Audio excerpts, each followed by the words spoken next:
Hello and welcome to New Hope for Today. My name is Pastor Andrew Hise and I'm the pastor of New Hope Friends Church in Goldsboro, North Carolina. I wonder if many of you like to do what many would call a hobby, and that is to go out on a deck or go out on your porch or maybe to a park or even on a trip and watch birds. Bird watching is something that is pretty popular. A lot of people like to do it, and it brings people a lot of happiness, and they love to go out and watch birds. One thing that Ezra, my son, loves to do is to see birds out in our backyard flying around, and he'll point out, even as we're in his playroom or in another room of the house, out of the window, he'll point out that there are birds out there.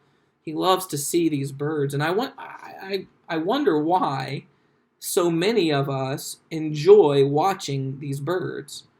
One of my theories is that many of us, when we're watching these birds, we're kind of escaping or taken away or distracted from the hardness of our life or the complexity of our life, because there's such a simplicity in the life of a bird. And to see a bird flying from here and there, there's just a beauty, a grace, a simplicity that is there with the bird.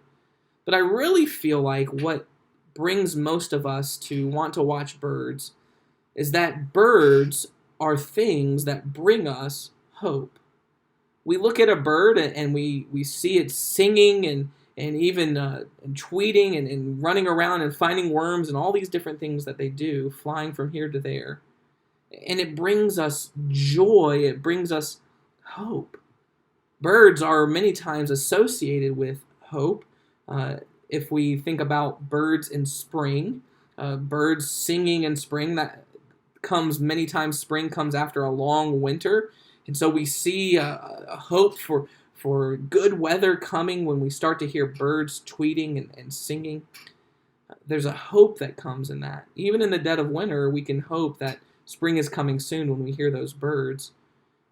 It's associated with hope because in the scriptures, when we look at birds or we think about birds, what comes to my mind is the story of Noah and the ark.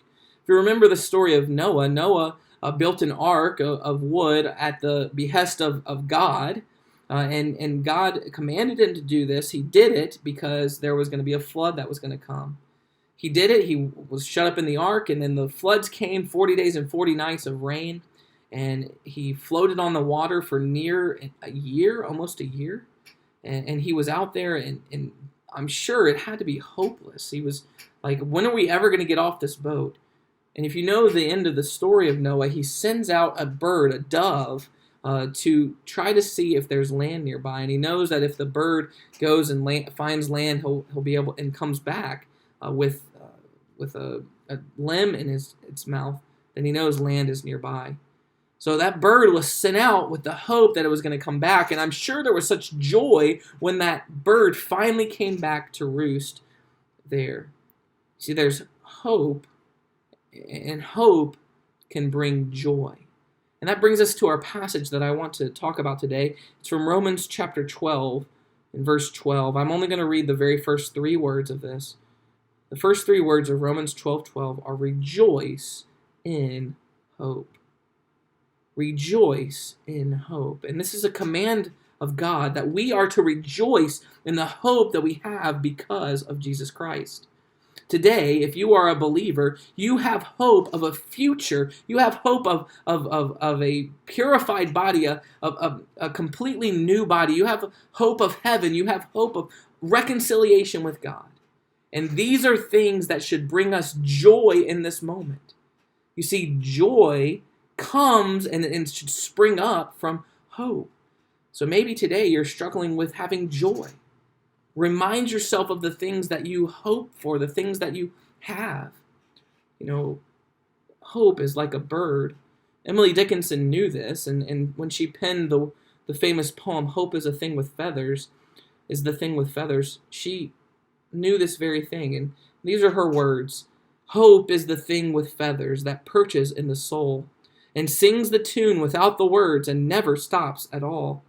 And sweetest in the gale is heard, and sore must be the storm that could abash the little bird that kept so many warm. I've heard it in the chillest land and on the strangest sea, yet never in extremity it asked a crumb of me. You see, God has given us great hope, even as Emily Dickinson talks about this bird who cannot be abashed even by the greatest storm. There's no storm that can take away our hope because it's secure in Jesus Christ. Rejoice in that hope this day.